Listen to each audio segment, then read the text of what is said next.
The broadcast is now starting. All attendees are in listen-only mode. Good morning, everyone. This is Margot Hoffman from the Partnership for Excellence, and welcome to our first Third Thursday webinar of 2024. On behalf of the California Council for Excellence, the Mid-Atlantic Alliance for Performance Excellence Northwest, SWAY, Oklahoma Quality Foundation, Quality New Mexico, and the Partnership for Excellence, we're excited to have you here today to hear from our presenter, John Clifford with Pagliacci Pizza. I think it's exciting we have someone from a different industry. Just to let you know, there is a handout of John's presentation as well as the slides I'm sharing in the handout box of the control panel if you're interested in downloading them. And we're also recording this session, and you can look at it later for viewing. Our agenda for this morning is I have a few announcements to make, and then we'll introduce our speaker. We'll have our session today, and then we'll have time for questions before we introduce our webinar for next month.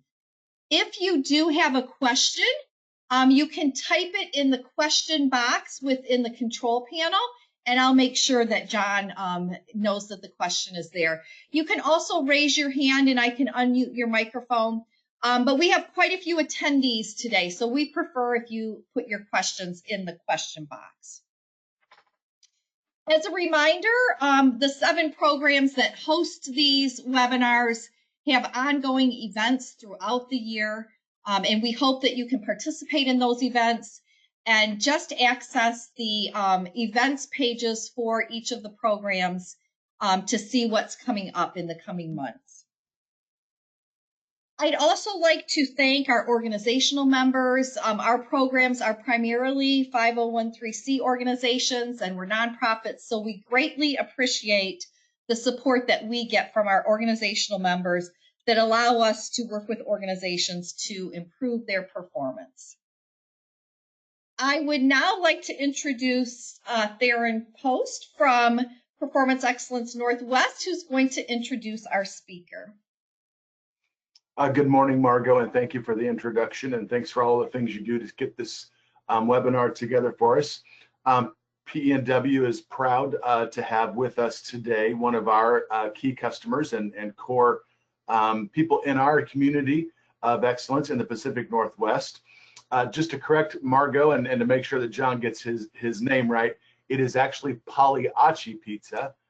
Pagliacci Pizza has 2 G's in it if you're looking at the slides, and the G's are silent, so Pagliacci Pizza, and we're excited to have John here.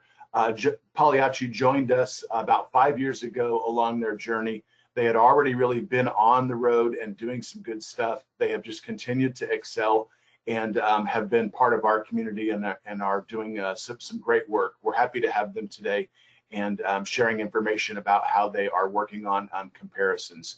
So with all of that, I will hand it over to John Clifford. So welcome, John. Thank you, Theron. Thank you, Margot. Thanks to Alliance for having me today.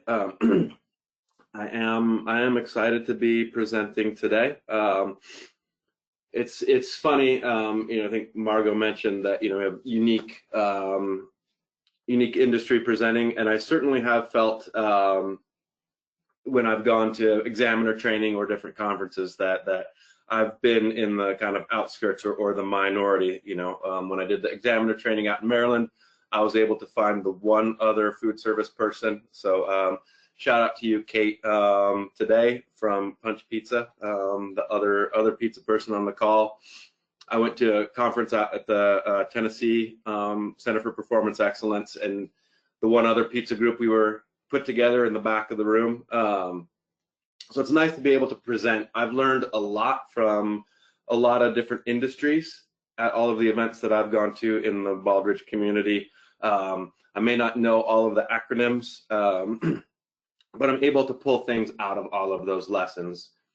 And one thing that the owner of Pagliacci, Matt, and I will sometimes joke about is when we're out and about and you get into a conversation and tell someone what we do and say, hey, we run a pizza company, then they're going to immediately jump in and be like, oh, you run a pizza company, you know what you should do, and start giving that unsolicited advice on how to run a business. I assume that those of you in healthcare probably have not had that experience, that just because we've been a patient doesn't mean that we're going to tell a doctor what to do. Those of you in government may actually have had that experience where people are telling you how to do your job. And I'm bringing it up not to shame folks if you've ever told a restaurateur how to run their business, but my hope is that what I share today will be applicable because it is maybe a little bit easier access for everybody to that. So what I'm hoping to do today is tell a little bit about who Pagliacci is and how we came to find Baldrige. Talk about our experience after submitting our light application, and then what we've done to use the feedback from the site visit, from the feedback report, to narrow our focus through the lens of how we look at our results, how we use comparative data, and how that's helped us improve. As Margot mentioned, happy to take questions. I'll defer to Margot on the timing. Go ahead and just throw those into chat if there's a good break and she wants to chime in. Otherwise, there'll definitely be time at the end as we go through. So who is Pagliacci? We are a Seattle company, started in 1979. The name Pagliacci, actually in Italian, that means clowns. We were founded by a woman named Doreen. Her cousins helped her start the business. And as legend has it, all of the aunts and uncles and grandparents used to call her and her cousins little Pagliacci, little clowns. And so that was a little bit of a nod to them. And she opened, that picture there is the first Pagliacci there near the U District right by University of Washington. Our roots were what we call pizzerias. For us, that is a location that you can only get pizza in the store, right? You can walk in, you can get slices. If you want to get a whole pie to dine in or to carry out, you can do that. And that's how we started for the first 20 some years of existence. It was in the 90s that we started delivery. We kept those two concepts separate so that you could go into a Pagliacci and get slices, but not delivery, or you could get delivery, but not slices. In 2010, we merged those two concepts. We had a new store opening and we decided to try both in one spot. And it was very successful. It works really well for our customers, works really well for the business. So in the 13, 14 years since we've opened that store, we've switched, and now we have just about all of our stores, all but one, have that slice bar. We don't have pizzerias anymore. We have one lone outlying delivery kitchen that just doesn't have the space for us to put in a slice bar. So while it's been good for the business, it has complicated things for our employees and our managers, which has made it prime for our Baldrige experience to figure out how to improve and go through. It's pizza, so we are a little bit irreverent, and I know that's all relative. In the Baldrige community, we're a lot irreverent. In the pizza community, not so much. But we do like to have fun in our stores. We do things tongue-in-cheek a lot of the time, but we don't compromise on service and quality. We really push. That was what Doreen founded the company on, saying, hey, I might not be able to know everything, but I do know if we give really good service to our customers and really good products, we're going to be able to figure everything else out. We are still locally owned, so the new ownership, new is relative, current ownership, two partners, Matt and Pat, they took over the business in the year 2000, and we have been growing since. We just opened our 26th location a couple weeks ago, which has had me making a lot more pizzas than usual. Out there, we have 3 of those 26 locations are on the University of Washington campus. So those ones are staffed and operated by University of Washington Housing Food Services. But as much as possible, we do treat those locations as if they are our own. So our regional supervision is going in there, meeting with managers, we're doing inspections, we're going in and making pizzas to keep that relationship strong. We're just shy of 800 employees. Numbers probably a little bit higher than on the slide because we continue to hire at our new location.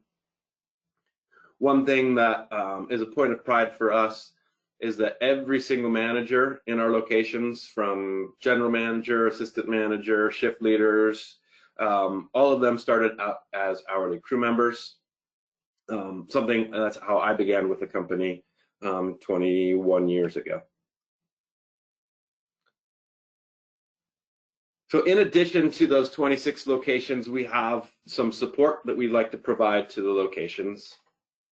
We have a commissary that makes our dough fresh daily, and they deliver it to all 26 locations. They will also do some centralized prep for us, but those are things like salad dressing that work better in big batches. The vast majority of our prep, whether it's grating cheese, making sauce, cutting up the vegetables, is done in the location every single day.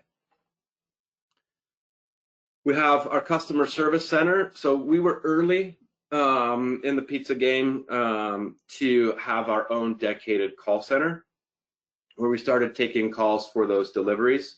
It started out as one person handwriting things on a Rolodex for our regular customers, and it has evolved since then.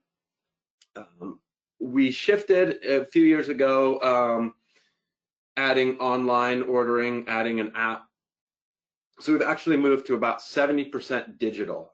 So those calls have gone way down. But what we've done is shifted the focus for the customer service center. So in addition to taking the calls and being there to help support customers, they do a lot of things to help us out, such as triaging issues for stores. So we know that there's a phone number that they can call where someone will pick up and help them if they have an issue. They can help support office functions, getting things out to stores. They are responding to our any customer comments, Yelp pages, etc. They can monitor those. And we've also shifted them to where they're actually helping with some centralized hiring, where they'll review applications, screen applicants out, and then triage those out to locations to be interviewed at the store.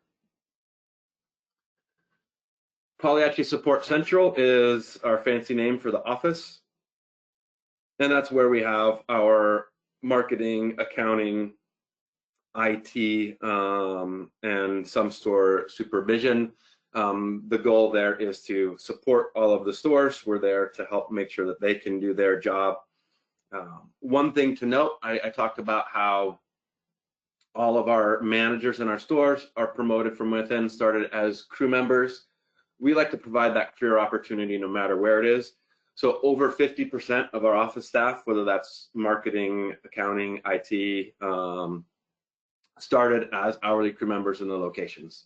So it's helpful, those that are serving the people out in the stores know the job of those people. So there is a little bit less disconnect. Not listed here, but one of the things that I also think is really cool that we do is we have a dedicated facilities team that are on staff for Pagliacci. Their primary focus is preventative maintenance to help keep us up and running. And that gives us a lot of peace of mind when there is an emergency. We know that someone is going to pick up the call. That's not something that we used to have. You're kind of at the mercy of whoever you're calling to see if they're willing and able to come out and serve you. And Murphy's Law states that it's usually going to be on a Friday night or a weekend and harder to get people to come out.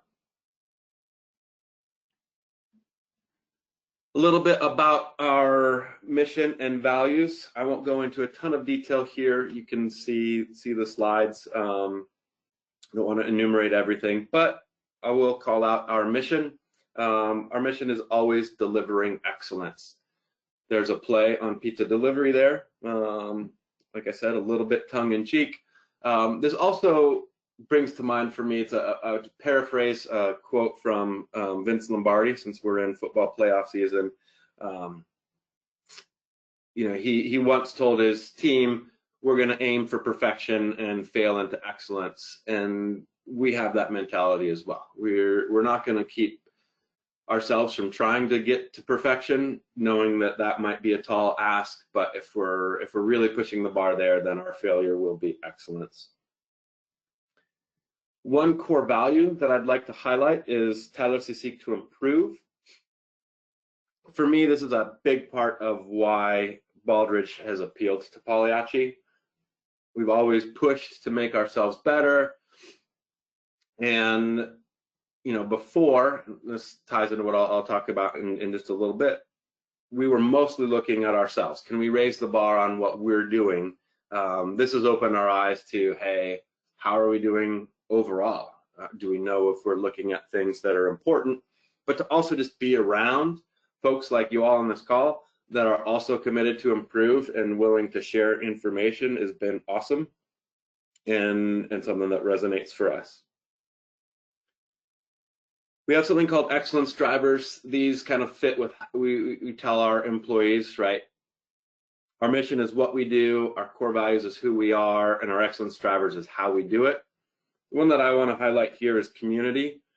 Might be a little bit different for a pizza place to make community a big point of pride or focus. But for us in our area, it's really important. Our customers want to do business with a company that shares their values, to be a responsible business. So we really push to be a part of our community. That can be a small thing. Last year, we donated pizza to teachers and volunteers at every school that is in any of our delivery area school districts to thank people. Our company is very involved in different organizations that are working to solve the homelessness crisis here in Seattle. We want to be a good neighbor in the communities we're in. We worked a lot during COVID when we had businesses that were struggling. We would buy their products and give them away to our customers. So coffee shop, cupcake shop that all of a sudden had no customers, well, we can at least get their product out to our people. So it is important to us to find different ways to engage within the community, which also ties into the Baldrige criteria. John, Yes. this is Margot. We have a question. Yeah. And the question is, you mentioned over 50% of the staff is promoted from within. Do you have a formal process to identify and develop candidates within the stores? For the office roles, we do not. We do for all of the internal promotions within the operations.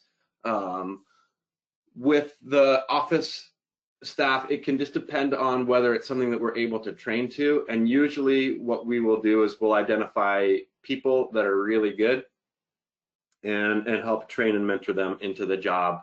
There are times where it does require, some of the accounting jobs or IT may require that experience. So then we're winnowing out those that have those qualifications. Great, thank you. Yep. All right, so a little bit about innovation. It can be different to innovate in pizza, and I'll share a couple of the things that we're doing. So the picture of the pizza ovens there in the upper corner, that's a shift that we're making. This will be now the third different type of ovens that we've used in my time here at Pagliacci. I believe there was one other brand before I started. But we cook on brick deck pizzas, or we cook our pizzas on brick deck. And that is to give that quality bake underneath the pizza. Well, it's a lot of work in our stores. That is a unique oven to us. It creates a lot of work, a lot of running around. And in some of our benchmarking and collaborating, we were talking with a pizza company that's based in Cincinnati. that we have some common link to, and started. They came out and visited us, and we came out and visited them, and we saw these ovens that are actually, inside the oven is a conveyor that's built out of bricks that works. So we started testing those out and are now about to install them in our 6th store. So we're slowly rolling this out. It is a process, but what we've learned is that these ovens are easier to run. We can have just about anybody do it in the store. They improve our quality and consistency. It can cut labor. We do need fewer people to help make the pizzas. Injuries have gone to, we have frequent burns to now 0 burns in those stores because they're not putting their arms in big ovens. And another piece is that we get pizzas out faster. It's improved speed. So it's been a nice benefit to us. Some of our other innovation comes on what we call our sustainability quest. Our goal is to work towards becoming net zero or carbon neutral. Those are different pieces. For carbon neutrals, in theory, easier, and then net zero is, I think, a nice goal, but maybe not achievable, kind of like perfection. But we have e-bike delivery. So the gentleman you see there with the e-bike, that's a crew member who put in a suggestion. We have, through our LMS platform, a way for crew members to suggest ideas, give feedback. And Nate there suggested that in some of our dense areas, we might be better served by getting on e-bikes. So we started that. We have 5 e-bikes now delivering out of 2 of our locations to help reduce our footprint and offer a quote-unquote driver job to those that may not have a car. We also just bought our 4th company-owned electric vehicle. So we've started to do that to help reduce our footprint. So we have 4 locations that have an electric vehicle, and then a driver can sign up to drive that. Our goal is to actually have that on the road all operating hours. So we do actually push drivers to be there. With that, we also track all of our deliveries that are made in electric vehicles. Some drivers have their own. And then the one that generates the most headline is that drone in the middle there. We have an agreement with a company called Zipline to start delivering our pizzas via drone.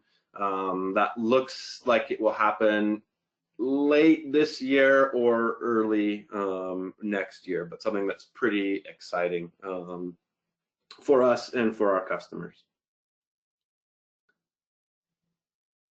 We have a couple sister companies here in the area. De Laurenti is a food and wine deli grocery store down in famous Pike Place Market. Macrina Bakery has several locations throughout Seattle, as well as doing a lot of retail business. What those help, right? And we do have some shared functions where marketing, IT, facilities will help out the different companies, but it also allows us to share expertise or information. So we know with Macrina and all their retail customers, we can get a little bit of a sense of what's going on in the food business. So during COVID, we know what businesses are doing based off of what they are not ordering. We also share space with Macrina. They moved to a huge facility to make all of their product, and we were able to move our commissary down there as well. So we do have some shared ability. They are also able to kind of follow along in our Baldrige journey and help improve their locations. Give you a little bit of an idea of how we compare to other pizza places. The pie chart there on the left shows our competitive position here in the Seattle market. So we are the biggest single entity in the market. We've got about 16% of the market share. Domino's coming in second. Zeke's is another local chain here in third. And then we are a really busy company, and we like to make a lot of pizzas in a short amount of time. The other graph, our average unit volume, shows that. From what we've found, is that we do more volume than all but one pizza company, Dion's, which is based out of New Mexico. So I grew up in New Mexico. I remember ordering Dion's once or twice in college. I would love to go back and make a connection. If there are any New Mexico folk on the call, hopefully you've been to Dion's and maybe able to vouch for their quality and how busy they are. All right, I want to transition into our Baldridge journey. You have a little bit of an idea of who we are. So back in 2015, a colleague and I were offered the chance to fly out to the far side of Tennessee, take a class from some company that won some award. And we didn't know too much, but I was like, you know what? I'm all about development. I'll get on a plane and go check this out. We didn't really know what we were in for. We flew out there. You got to get on one of those really small planes to head out to Tri-Cities, Tennessee. We got there. We're bleary-eyed in the morning, right? Their class starts at 8 a.m. Eastern time, not like today where it's 8 a.m. Pacific time. So while it's early for me, I'm able to function. Then we were bleary-eyed and confused. But that company, Pals, they started talking to us about how they put people and processes together to become excellent. And it was really eye-opening to see what they were doing. You know, they were sharing their results, but they also took us into some of their stores, and it was amazing. In all of that talk about their people and processes, they did kind of make a little bit of a side mention about that award that they had won, an award called Baldridge, but it wasn't front and center. So my colleague and I, Aaron, we were hooked, and we decided, hey, we got to get more people out to hear what this company has. So we started making some treks out. So Pals was the first food service company to win the Baldridge Award.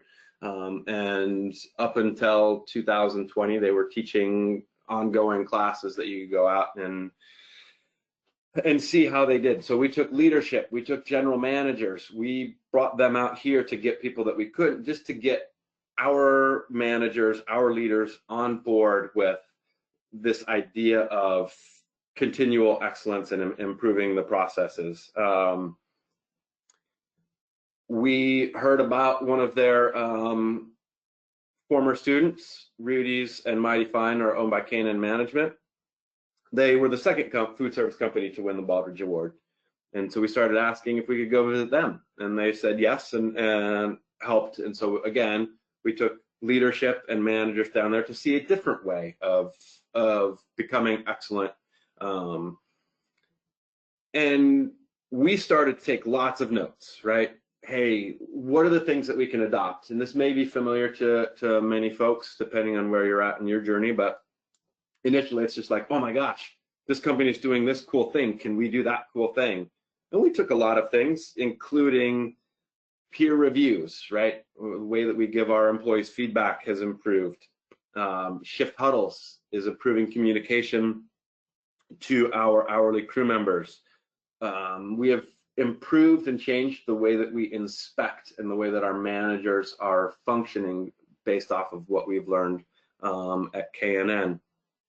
K&N also used some roving managers that would go plug into all of the stores and support, but it aids their development to become better leaders. We have taken that, and we have a couple roving managers that support our stores, but also helps their career development path.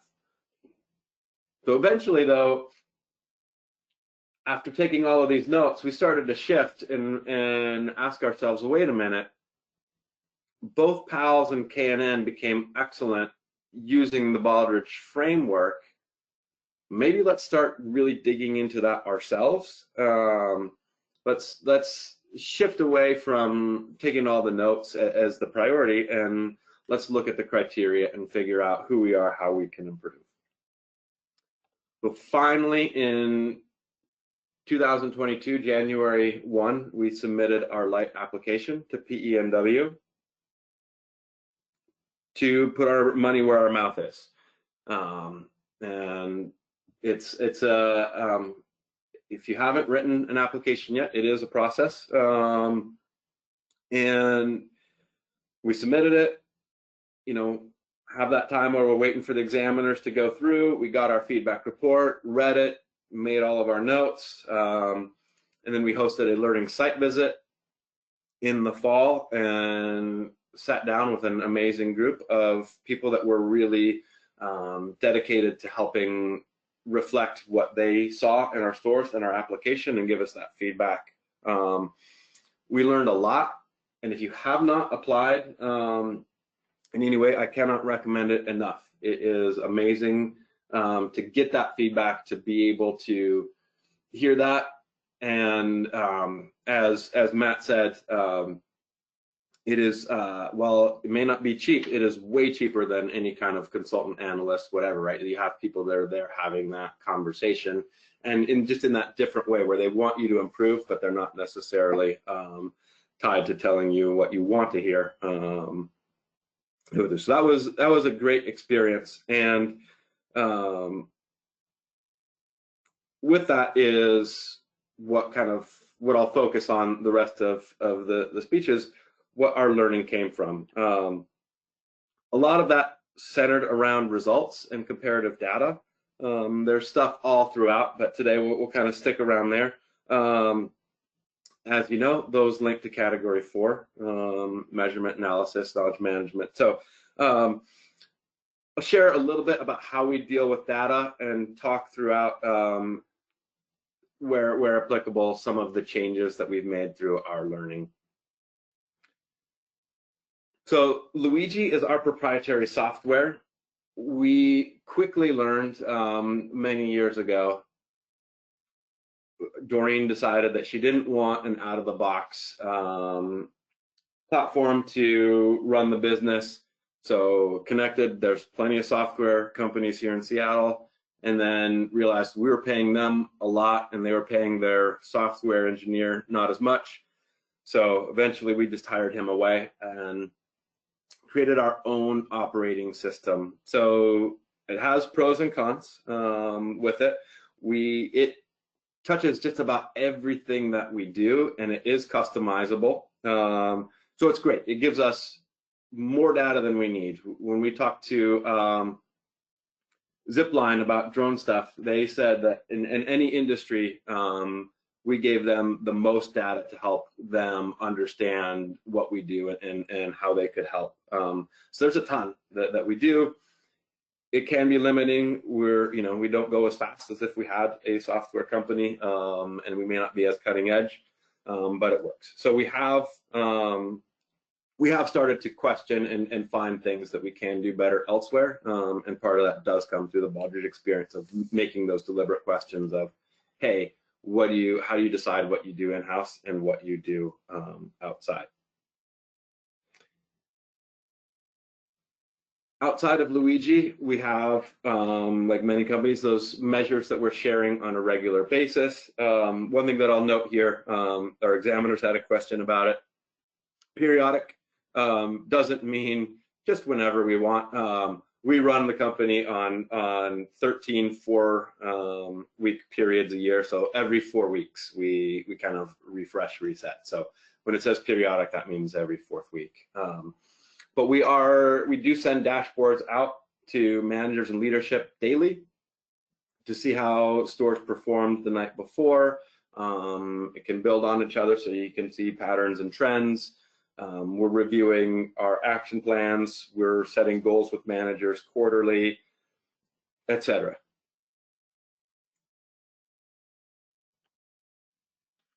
This key measure list is what Matt calls his coma list. Maybe a little bit of a morbid way of looking at it, but he said, hey, I guess this came a few years ago, where he's like, hey, if I were just to awake from a coma and want to know how the business is doing, this is what I would ask you.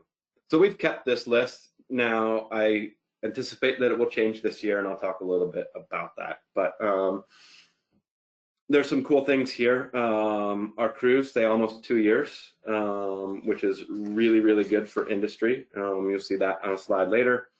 Drivers stick around for about 3 years, and 1 in 4 drivers have been with us 10 plus years. Another thing that I want to highlight, so there's the number that says 94%, that the cutoff for space, but the question that we ask on our crew survey is, I would recommend Pagliacci as a great place to work. So this is one of our first learning points with comparative data and results in focus. Through our strategic planning process last year, we kind of heard loud and clear from our feedback report, like, think about what measures are important to you, look at comparative data. So when we did our leadership retreat as part of our strategic planning process, we were each assigned to identify a company and learn about it and come report. And we saw some comparisons in similar question with other companies. The highest that we found was Chipotle, a well-regarded business, and they were putting on their website, over 60% of our employees say that they would recommend Chipotle as a great place to work. And we had been beating ourselves up over that last 6%. Why can't we get from 94 to 95, 96? We should be at 100%. And we realized that we're probably not going to get to 100%, and that return on the investment of that focus isn't right. So we haven't worried as much about that 6% anymore. And we're also changing that metric to employee net promoter score. So if you're familiar with net promoter score, it's similar. You're just asking your employees on that 1 to 10 scale if they would recommend. We like that because I think that'll give us a better answer, but it's also going to be something that's more comparable across industries. So if y'all read the promotional slide for the presentation, I mentioned how when we wrote our application, we did the tried and true applicant thing saying, hey, it's really hard to find comparative data. We don't have much, so forgive us. And the examining team, as each examining team does, says, yeah, not good enough. Go find some. And so we've accepted that challenge, and we've had some success. So here are things that have started to work for us. Trade publications have a lot of information that help us find the relative position. So average unit volume is one of those metrics that we've found to help us compare. We switched our payroll to a company called Paylocity. Within that opens up a lot of different reports, so we can compare within our industry and across industries to help see where our turnover, et cetera, rank. We can connect with lots of other companies, whether that's the pizza company out in Cincinnati or local companies here that we have relationships with. Not all of that information may not be able to be something that we could put in an application, but it certainly helps us inform decisions and understand how things are going here or with pizza companies elsewhere. Industry organizations have lots of data. We've learned that the price to get data is to share data, and we're starting to be more okay with that. Certainly it helps when it is kind of that anonymous aggregated data, but it still helps us understand where we're at. I was serving on a board of a nonprofit, and with that, there was a connection to a gentleman at Seattle Public Library who helps businesses. And I had a side conversation, said, hey, could you help us out? And he's like, absolutely. And we got on a Zoom call, and he showed me a ton of different resources through a few databases that we could access, and the price for that is a library card, which most people have or can get very, very easily. So that was something I didn't even think about. Baldrige winners, We utilize the website where you can look up past winners or just connecting with them in person. A new marketing partner, HubSpot, also affords us some data that we're able to compare. We've worked on increasing our transparency, so we show our managers more information. We're having more discussions about data, about how we're doing, and that helps get us aligned. But it also has, with those discussions with more people, we can learn and they can understand where we're at and how to help the business. We work on sharing our best practices. We'll test, through our PDCA, test something in 1 to 3 stores, depending on how it is. So ovens, right? We're just going to buy in one and check it out. We'll adjust. We'll share those learnings. We have manager retreats where we'll have managers who are experts lead panels or group discussions, and that helps everyone understand the best known practices, or through those discussions maybe develop new things that we can try. We're very, very involved in the stores. Our leadership is there, whether that's kind of our regional or district managers. They don't have offices. They're out in the stores all of the time, but that goes even above, right? I'm out in the stores constantly. My boss is there. Matt, the owner, is out there. And what this helps is it puts us right next to the people who are closest to the problem and therefore closest to the solution. So learning can happen on both ends, where we're able to share what we know and what we have through our years of expertise, but also they can keep us current and help us learn more so that we're continually improving. And then we use SharePoint for reference materials, just to be able to have things that are written down. We learn that pretty quickly. If it's not written down, even if you've told people, it doesn't exist. Results is a little bit twofold. I do have some slides to share that show some of our results and how we've learned, but it's also results from the site visit. And some of the things that I want to share related to that are, we learned that as a company, we need to be very deliberate about choosing to focus on the results that matter. So as an example, for years, we've pointed to, looked at, obsessed over our on-time percentage. How many of our deliveries are on time? And frankly, it's gotten worse over time. When I started, we were giving managers goals that were, hey, we want you to be 95% on time. Now those goals are at 85% on time. And we still measure it, and it's still somewhat important, but it isn't that on that pedestal that it was, because as it got worse, things didn't change for the company, right? Sales are still going up. We didn't stop everything to figure out the problem. So kind of how we talked about, we didn't, we stopped putting our efforts into getting that 6% of employees that didn't say we're a great place to work. The return on investment on focusing on the on-time percentage wasn't there, right? What's more important to us is, quote, how quickly can we get it in there? And as long as we're not crazy late, we're probably going to be okay, is what we've learned. So we're trying to focus on the right measures. We're trying to focus on the impact of decisions that will impact those. We like to challenge ourselves and find solutions out of some competing priorities. An example, this year, we are pushing our stores to improve service, but we're also really pushing them on controlling the cost of the business. And within that, there's conflict, because an easy way to give service is to have more people around, but that doesn't help with the cost of the business. So how can we find solutions in that? So with that, we are trying to become more aware and more vigilant about keeping an eye on what that one change might do to different things, right? So if our managers are super focused on gross margin this year and it starts to impact our inspection, our crew development, our complaints, well, then maybe we're not doing it right. So we've really had to balance that. We need to have context, which is where the comparative data helps.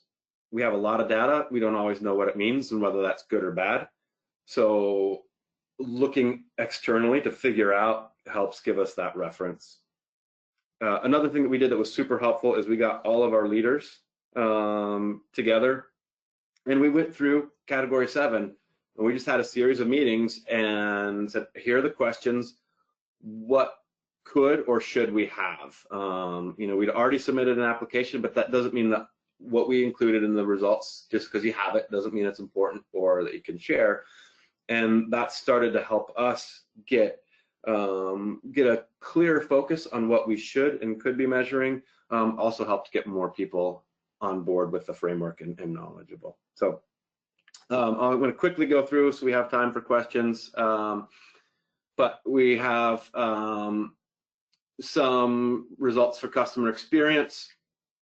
One thing that I kind of like to joke about with this slide, I'll get it fixed eventually, but as an examiner, I was told to pay attention to applicants who will manipulate their scale to make things look better.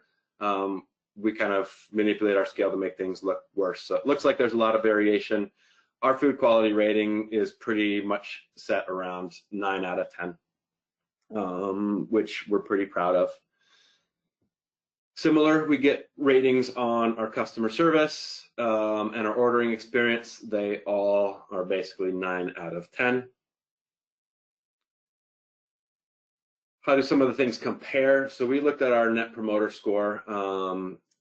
We will do an annual customer survey where we email blast. We started doing a couple small segmented surveys that came with customer receipts, so you can see the varying results for Pagliacci over a couple of years there, and then some comparisons that we see. So certainly well above a lot of big names in the industry, and right on there with Chick-fil-A, In-N-Out, who are really good companies with an amazing following. So we feel pretty good about where our Net Promoter Score is at, though do want to push above those and start playing with any leaders in any kind of field.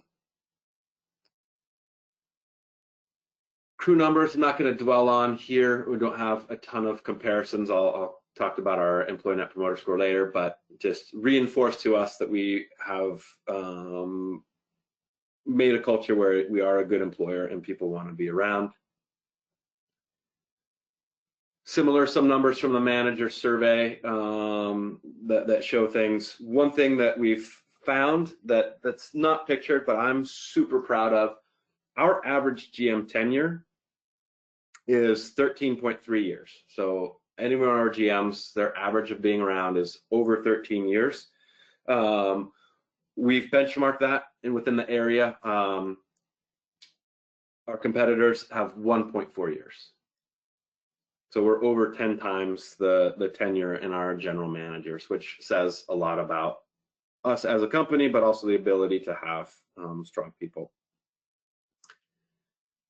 2023, our employee Net Promoter Score was 47.